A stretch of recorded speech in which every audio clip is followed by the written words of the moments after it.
మహబూబాద్ జిల్లా మరిపేడ మండలంలో కార్మికులు, రైతులు, నిరుపేదలు, మధ్యతరగతి వారు ఎదుర్కొంటున్న సమస్యలను తక్షణమే పరిష్కరించాలని సిపిఎం మహబూబాద్ జిల్లా కార్యవర్గ సభ్యులు కామ్రేడ్ అల్వాల్ వీరయ్య ప్రభుత్వాన్ని డిమాండ్ చేశారు. ఈ సందర్భంగా సిపిఎం మండల కమిటీ ఆధ్వర్యంలో మరిపేడ తహసీల్దార్ కార్యాలయం ముందు ధర్నా నిర్వహించారు. అనంతరం వీరయ్య మాట్లాడుతూ ఊరేపల్లి, వీరారం తాలూకల్ గ్రామాల్లో 1992లో దళిత పేదలకు ప్రజలకు పంచిన సీలింగ్ భూములు పట్టాలిచ్చి నేటికి రైతులకు భూములు చూపించలేదని అన్నారు. పేద ప్రజలకు పట్టాలు ఇచ్చిన రైతులకు ప్రభుత్వం భూముల్ని హ్యాండ్ ఓవర్ చేసి పట్టాదారు పాస్ పుస్తకాలను వెంటనే ఇవ్వాలని ప్రభుత్వాన్ని డిమాండ్ చేశారు. 92 లోపల ఊళ్ళేపల్లి గ్రామంలో ఆ రోజు 16 మందికి మనిషికి 2 ఎకరాల చొప్పున 32 ఎకరాల భూమి ఇవ్వడం జరిగింది.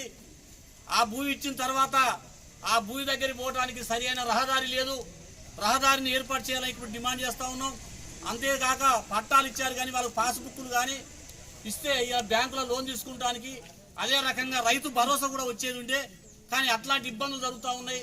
ఊళ్ళేపల్లి వాళ్ళందరికీ అక్కడ రహదారి ఏర్పాటు చేసి వాళ్ళు వ్యవసాయం చేసుకుంటానికి, సేద్యం చేసుకుంటానికి అవకాశంగా ఉండేటట్లు ఏర్పాటు చేయాలని, అదే రకంగా వాళ్ళకి పాస్బుక్లు ఇచ్చి బ్యాంకులలో అప్పులు ఇవన్నీ ఇచ్చేటట్టు ఏర్పాటు చేయాలని చెప్పేసి ఈరోజు మన మరిపేడ తహసీల్దార్ గారిని కోరుతా ఉన్నాం. అదే రకంగా వీరారం గ్రామం లోపల అది కూడా 1992లోనే 1974 మిగులు భూముల చట్ట ప్రకారంగా ఆ రోజు అక్కడ కూడా మనిషికి 2 ఎకరాలు ఎమ్మటి ఆడ 46 మందికి పట్టాలు ఇచ్చారు. కానీ ఇంతవరకు భూమిని చూపెట్టలేదు. వాళ్ళు ఏం చేసుకోవాలా? ఈరోజు ఎంఆర్ ఆఫీస్కు ఆమెడ దూరంలో ఉంది ఈరారం. ఆ ఈరారం గ్రామంలో ఇక్కడి నుంచి ఈ డాబాకి చూస్తే ఎంఆర్ ఆఫీస్కి చూస్తే ఆ భూములు మొత్తం అవపడతా ఉంటాయి. తక్షణమే అక్కడ సర్వే చేయించి వాళ్ళందరికీ భూములు ఇచ్చి పట్టాదారు పాస్ పుస్తకాలు ఇవ్వాలని చెప్పేసి కూడా ఈరోజు ఎంఆర్ఓ గారిని కోరుతా ఉన్నాం. ఆ డిమాండ్ తోటే ఈరోజు పెట్టడం జరిగింది. అదే రకంగా తాళ్ళవుకల్ గ్రామం లోపల ఆనాడు అది కూడా 1992లోనే మిగులు భూముల కింద పట్టాలు ఇచ్చారు. ఆ భూమిని చూపించలేదు.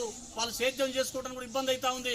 అందువల్ల తాళ్ళవుకల్లో కూడా ఆ రకమైన మరి సమస్యలు ఉన్నాయి, అవి చేయాలని చెప్పి డిమాండ్ చేస్తా ఉన్నాం. అదే రకంగా తాళ్ళవుకల్ గ్రామంలో అదే పరిస్థితి ఉంది. ఆ భూములు కూడా మేము ఈరోజు సర్వే నెంబర్లు, పట్టా కాగితాలు పట్టుకొని కూడా వచ్చారు వాళ్ళు. అవన్నిటి కూడా సర్వే చేయించి వీళ్ళందరూ కూడా మేము చెప్పే వాళ్ళందరూ కూడా దళితులే. అల్లకు బీసీలు 2-3 ఉన్నారు. ఈరారం కావచ్చు, ఊళ్ళేపల్లి కూడా ఒక అమ్మ అంటుంది.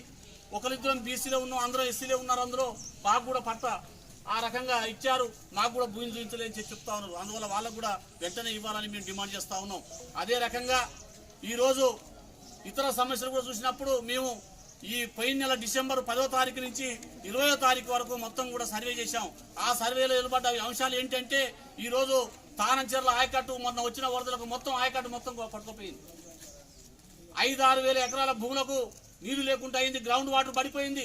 అక్కడ పంటలు చేసుకోవాలంటే అంత గిరిజనులే. సుమారుగా చుట్టుపట్టు మొత్తం కూడా 4-5 గ్రామాలు ఉన్నాయి, 30 తండాలు ఉన్నాయి. తానంచెర్ల చుట్టూ ఉన్న తండాలు మొత్తం కూడా ఆయకట్టు కొట్టుకుపోయింది. ఆ మొత్తం కూడా ఆనకట్ట కొట్టుకపోవడం వల్ల అక్కడ నీళ్లు ఆగలేదు. అందువల్ల తక్షణమే మేము డిమాండ్ చేస్తా ఉన్నాం. ఆయకట్టు రిపేర్ చేసి అక్కడ ఉన్న రైతుల్ని ఆదుకోవాలని చెప్పి డిమాండ్ చేస్తా ఉన్నాం. అదే రకంగా ఈరోజు అనేక గ్రామాలకు పిల్లగాళ్ళు చదువుకుంటానే పోతా ఉన్నారు, కానీ వాళ్ళకి బస్సు సౌకర్యం లేదు. బస్సు ఫ్రీ అన్నారు ఆడపిల్లలకు, కానీ అసలు బస్సు లేదు. బస్సు లేని ఫ్రీ దేనికి ఉపయోగపడుతుంది? అందువల్ల ఇంతకుముందు మేము ఈరారం బస్సు పోయేది, ఈరోజు ఈరారం బస్సు బంద్ అయింది. అదే రకంగా ఊకలు బస్సు పోయేది, ఊకలు మీద సూర్యాపేట దాకా బస్సు పోయేది, కానీ ఈరోజు బంద్ అయింది. ఊళ్ళేపల్లికి బస్సు పోయేది, ఆ బస్సు కూడా బంద్ అయింది. ఇట్లా చాలా బస్సులు బంద్ అయినాయి. ఆ రకంగా చిల్లంచెల్ల రాంపురం బస్సు కూడా బంద్ అయింది. తక్షణమే తమరికి ఎంఆర్ఓ గారు, తహసీల్దార్ గారికి మనం చేసేది ఏంటంటే ఈ బస్సులను వెంటనే వేయించాలా, గుండెపూడికి కూడా బస్సు వేయించాలా. ఇంతకుముందు ఇప్పుడు కొత్త గెలుచుడు కాదు, పునరుద్ధరణ చేయాలా. ఇంతకుముందు బస్సులు నచ్చినాయి, ఇప్పుడు బస్సులు మొత్తం బంద్ చేశారు. అందువల్ల పునరుద్ధరణ చేసి ఆ ఆడపిల్లలకు చదువుకోవడానికి, మగ పిల్లగాళ్ళకి కానీ వీళ్ళందరికీ కూడా సౌకర్యం కల్పించాలని మేము డిమాండ్ చేస్తూ ఉన్నాం.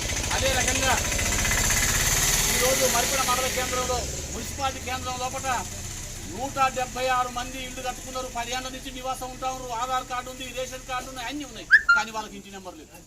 ఇంటి నెంబర్ లేదు, వాళ్ళకు ఇంటి నెంబర్ లేదు. కరెంటు మీటర్ తీసుకున్నటువంటి సమస్య వస్తూ ఉంది. అందువల్ల వాళ్ళందరికీ ఇంటి నెంబర్లు ఇవ్వాలని చెప్పేసి ఎంఆర్ఓ గారిని కోరుకుంటా ఉన్నాం. ఎందుకంటే ఇప్పుడు 176 మంది ఈరోజు పక్కా ఇల్లు కట్టుకొని నివాసం ఉంటా ఉన్నారు, వాళ్ళు జీవనం చేసుకుంటా ఉన్నారు.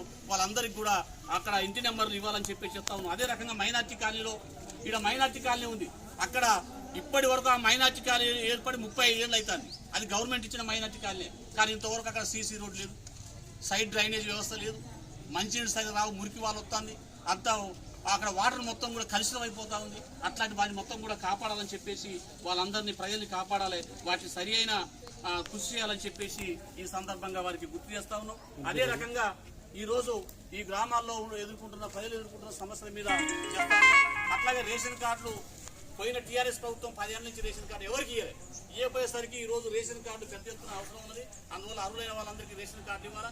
అట్లాగే రేషన్ కార్డు ఉంది, 10 ఏళ్ల నుంచి వాళ్ళ పిల్లలు పెరిగి పెద్ద పిల్లలు పుట్టారు, కానీ ఆ పిల్లల పేర్లు అలా ఎక్కియాలంటే ఈరోజు ఎంఆర్ఓ ఆఫీస్కి ఎన్నోసార్లు పెట్టుకున్నాం, ఆ పిల్లల పేర్లు అందులో ఎక్కియట్లే. ఇట్లా చాలా మందికి మరి వాళ్ళు ఏం తినాలి? మనిషికి 6 కిలోల బియ్యం, 3 పిల్లలు, 3, 6, 18, ఆ తల్లిదండ్రులకు 12 కిలోలు, ఇట్లా ఒక 30 కిలోల బియ్యం రావడానికి అవకాశం ఉంటుంది. అందువల్ల ఆ పిల్లల పేర్లు కూడా ఎక్కియాలని చెప్పేసి మన అందరి తరఫున ఎంఆర్ఓ కోరుకుంటా ఉన్నాం. ఇట్లా 10 సమస్యల్ని. అదే రకంగా ఇందిరామ్మ ఇండ్లు కూడా సరిగా జరుగుతూ ఉంది. అరువులకే ఇవ్వాలి ఇందిరామ్మ ఇళ్ళని మేము డిమాండ్ చేస్తూ ఉన్నాం. ఉన్న వాళ్ళకి ఇవ్వడం కానీ అంత కాకుండా పేదవాళ్ళు ఇల్లు అయితే ఎవరికి లేదో ఇప్పటికి ఇల్లు లేకుండా మరి పూరి గుడిసెల్లో ఉంటారు, రేకులు వేసుకొని ఉంటా ఉన్నారు, చాలా పేదవాళ్ళు ఉన్నారు. అదే రకంగా ఇప్పటికి ఇల్లు లేకుండా ఉంది. గవర్నమెంట్ నుంచి వాళ్ళు ఏ లబ్ధి పొందలే, కొంతమంది వచ్చిన వాళ్ళు మొత్తుకుంటా ఉన్నారు, అయ్యా ఇప్పటి వరకు మేము ఇంతవరకు ప్రభుత్వం నుంచి ఏమి లబ్ధి పొందలేదు. అందువల్ల అర్హులైన వాళ్ళందరికీ కూడా ఇందిరమ్మ ఇండ్లు ఇవ్వాలి, రాజకీయాలకు అతీతంగా ఇవ్వాలి, మా పార్టీ వాళ్ళని చూడొద్దు, ఆ రకంగా అర్హులైన వాళ్ళందరికీ ఇవ్వాలని చెప్పేసి ఈ సందర్భంగా డిమాండ్ చేస్తా ఉన్నాం. అదే రకంగా పెన్షన్ రాష్ట్ర ప్రభుత్వం హామీ ఇచ్చింది, 6 గ్యారెంటీ లోపల 2000 పెన్షన్ని 4016 చేస్తా ఉంటారు. 2016 నుంచి 4016 వికలాంగులు, వితంతులు, ఒంటరి మహిళలు, చేనేత కార్మికులు, గీతా కార్మికులకు వీళ్ళందరికీ కూడా ఇవాళ పెన్షన్ లేని పరిస్థితి వచ్చింది. అందువల్ల వాళ్ళందరికీ పెన్షన్ పెంచాలి. కొత్త వాళ్ళందరికీ కూడా 10 ఏళ్ల నుంచి కొత్త వాళ్ళకి పెన్షన్ ఇవ్వలే, ఇప్పుడు అందరికీ కూడా 57 ఏళ్ళకే పెన్షన్ ఇస్తూ ఉన్నారు. వాళ్ళందరికీ కూడా పెన్షన్ ఇప్పుడు కొత్త వాళ్ళు దరఖాస్తు పెట్టుకుంటా ఉన్నారు, వాళ్ళందరికీ కూడా పెన్షన్ ఇవ్వాలి. ఇట్లా ఒక 27 రకాల సమస్యల మీద ఈరోజు ఎంఆర్ఓ గారికి వినతిపత్రం ఇస్తామని మీ అందరి తరఫున ఆ రకంగా మీరు అందరూ కూడా ఈరోజు ధర్నకు వచ్చేసి మన ఎంఆర్ఓ గారికి వచ్చారు.